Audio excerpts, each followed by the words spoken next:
പ്രിയപ്പെട്ട ചങ്കകളെ, അസീപടിക്കട വേണ്ട ഒരു അടിപൊളി വീടിൻ്റെ വീഡിയോ ആയിട്ടാണ് വന്നേക്കണേ കേട്ടോ. പ്രിയപ്പെട്ട ചങ്കകളെ, 2 ലക്ഷം രൂപ കയ്യിലുണ്ടെങ്കിൽ ഈ കാണുന്ന 5 സെൻറ്റ് സ്ഥലവും കിണർ, കുടിവെള്ളത്തിൻ്റെ അടിപൊളി കിണറുള്ള വീടും 2 മുറി, അടുക്കള, ബാത്റൂം, സിറ്റ് ഔട്ട് ഒക്കെ ഉള്ള ഈ വീടും കൂടി മേടിക്കാട്ടോ.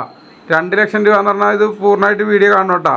2 ലക്ഷം രൂപ എന്ന് വെച്ചാൽ 15 ലക്ഷം രൂപ പറയുന്നത് വേണ്ട, നമുക്കൊരു 14 ലക്ഷം രൂപയ്ക്ക് മേടിക്കാം വീട്. 14 ലക്ഷം രൂപയിൽ 12 ലക്ഷം രൂപയും എലിജിബിലിറ്റിയും സിബിലൊക്കെ ഉള്ള ആൾക്കാരാണെങ്കിൽ നമുക്ക് ലോൺ ഇട്ട് മേടിക്കാം കേട്ടോ. ഇതെവിടെ സ്ഥലം എന്ന് വെച്ചാൽ മാള ആലുവ എരവത്തൂർ റോട്ടിൽ അന്നമനട കൊച്ചുകടവിൽ നിന്ന് 1.5 കിലോമീറ്റർ മാറിയിട്ടാണ് കേട്ടോ. ബസ് സ്റ്റോപ്പിലേക്ക് 600 മീറ്റർ ബസ് സ്റ്റോപ്പിലേക്ക് വരാനുള്ള ദൂരം. മതൽക്കെട്ടുണ്ട്, 2 മുറിയുണ്ട്, അടുക്കളയുണ്ട്, ബാത്റൂമുണ്ട് ഒക്കെ ഉള്ള വീടാണ്. അപ്പോൾ താല്പര്യമുള്ള ആളുകൾ ഞങ്ങളുടെ കോൺടാക്ട് നമ്പറിൽ കൊടുത്തിട്ടുണ്ട്, അതിൽ വിളിച്ചോട്ടാ. അപ്പോൾ നമുക്ക് വീഡിയോ ഇഷ്ടമായ ലൈക്ക് ചെയ്യണം, കമൻറ്റുകൾ രേഖപ്പെടുത്തണം, അതുപോലെ ഈ വീഡിയോ ഷെയർ ചെയ്തൊക്കെ കൊടുക്കണം കേട്ടോ.